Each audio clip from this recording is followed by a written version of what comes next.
ये घटना 2013 की है। उस घटना के बाद से मैंने रात में मेट्रो स्टेशन जाना छोड़ दिया।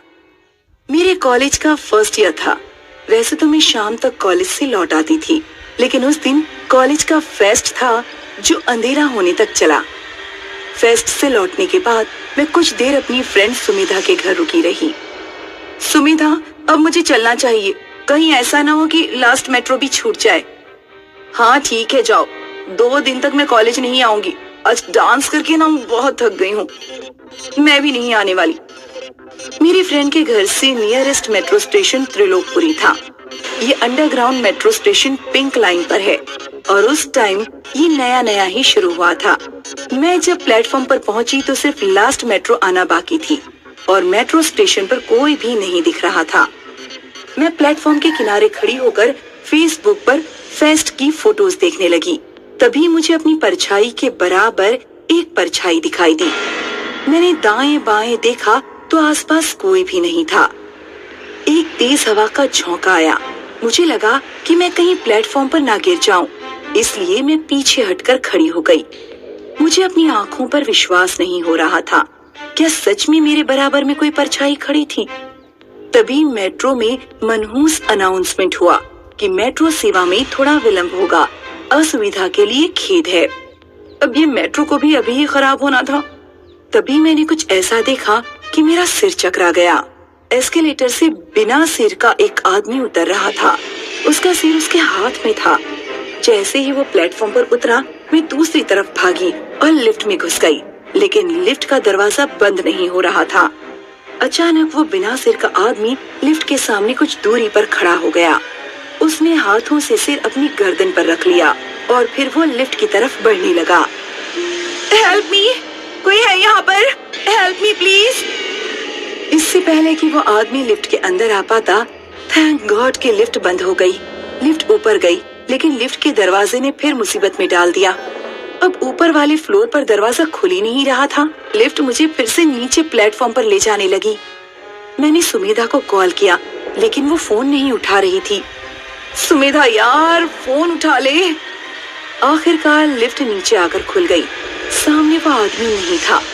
मैंने दाएं बाएं देखा, वो कहीं नहीं था। मेट्रो में फिर अनाउंसमेंट हुआ कि मेट्रो 5 मिनट में आने वाली है। मैं डरते डरते लिफ्ट से बाहर निकली। जिंदगी में पहले कभी मेरे साथ ऐसा कुछ भी नहीं हुआ था। मेरी पूरी बॉडी पसीने से भीग रही थी। दूसरी तरफ के प्लेटफॉर्म पर मुझे एक सफाई वाला झाड़ू लगाते हुए दिखा। तब मेरी कुछ हिम्मत बंधी। मैं जानबूझकर काफी दूर चलकर गई और जिधर वो सफाई वाला झाड़ू लगा रहा था, उसके सामने ही बेंच पर बैठ गई। दूसरे प्लेटफॉर्म पर मेट्रो आई।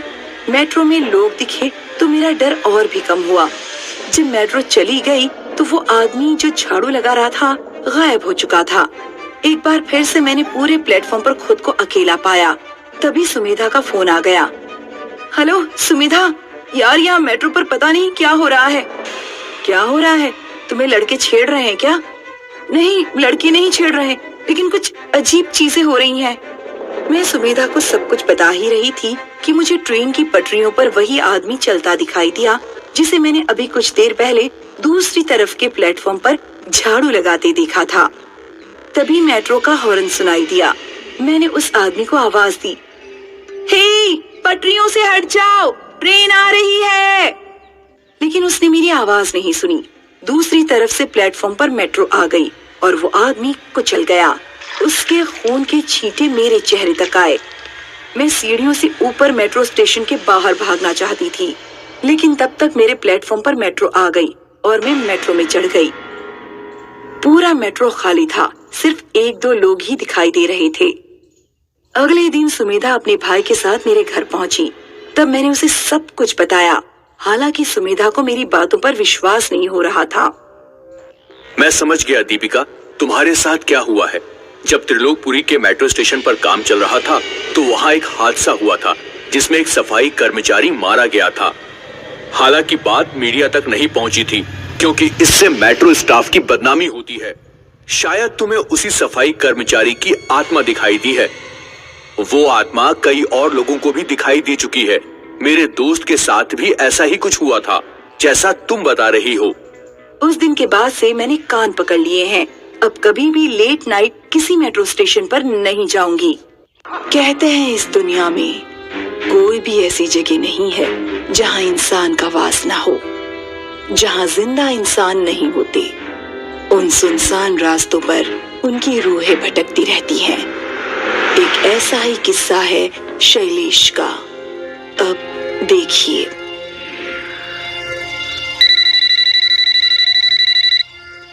हाँ हेलो सीमा, नहीं अभी ऑफिस का इवेंट खत्म हुआ है।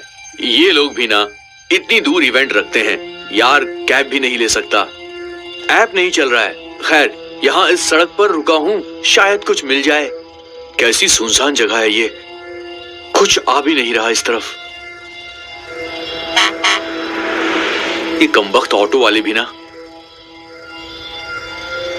सर प्लीज रुकिए सर,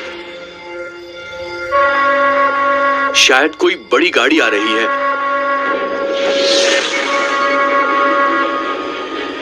वाह बस है ये तो। अरे रुको रुको रुको रुको, मार डालोगे क्या?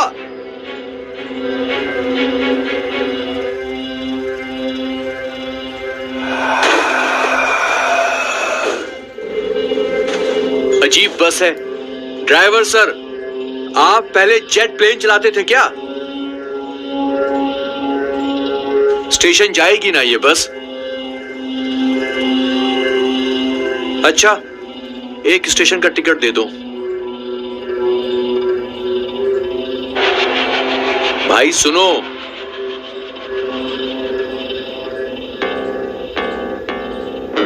ड्राइवर भाई जरा संभाल कर, घर जाना है, चांद पर नहीं जाना।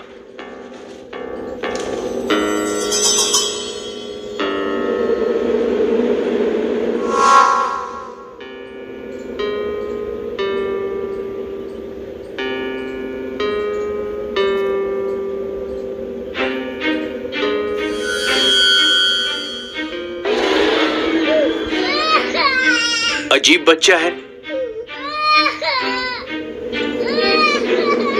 इन जंगल के रास्तों पर ठंड बहुत होती है।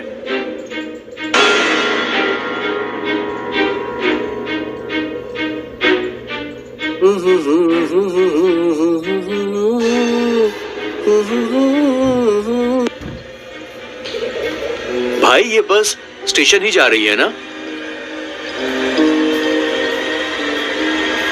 अरे ये स्टेशन का रास्ता ऐसा सुनसान कैसे? कंडक्टर भाई, मैंने आपसे कुछ पूछा। बड़ा अजीब है ये कंडक्टर। मैंने पूछा ये बस स्टेशन ही जा रही है ना? नहीं, ये तुम्हारी आंखें। बैठे रहो।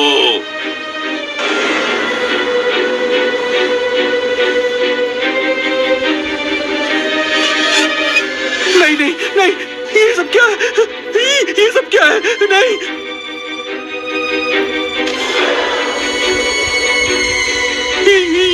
ये टिकट तो 7 साल पुरानी है और ये सब लोग।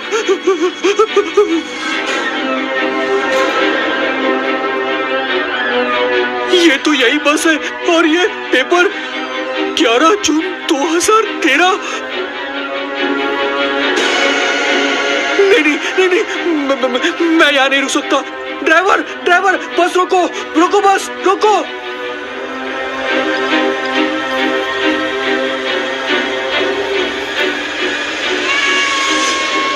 नहीं, ये क्या? ये तो वही खाई है। बस खाई की तरफ जा रही है। ये बस खाई की तरफ जा रही है। ये बस अपना एक्सीडेंट दोहराने जा रही है। नहीं,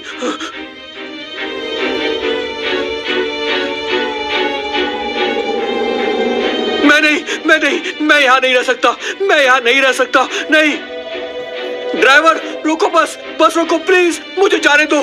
कंडक्टर तुम कुछ करो ना प्लीज।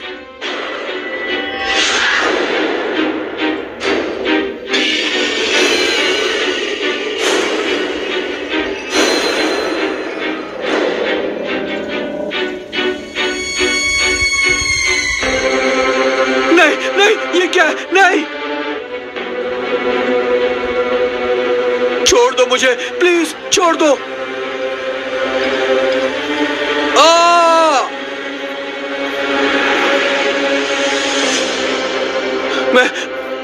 मैं ठीक हूं,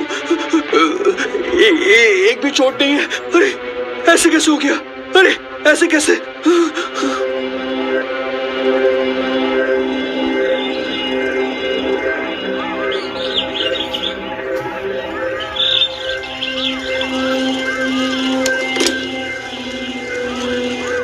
कुछ तकलीफ है बेटा? यहाँ क्या कर रहे हो? काका, काका, मैं उस बस में। हाँ, तो तुम उस बस में थे। आपको पता है उस बस के बारे में? मैं सब कुछ जानता हूँ।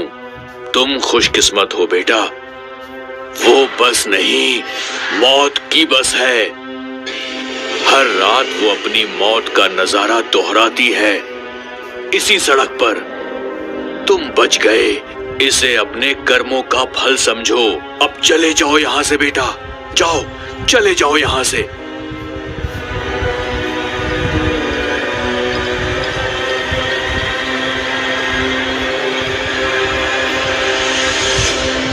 शैलेश तो उस रात बच गया, पर पता नहीं इस मौत की बस ने कितनों का शिकार किया है। अपनी दर्दनाक मौत का नजारा ये बस पता नहीं यूं ही दोहराती रहेगी।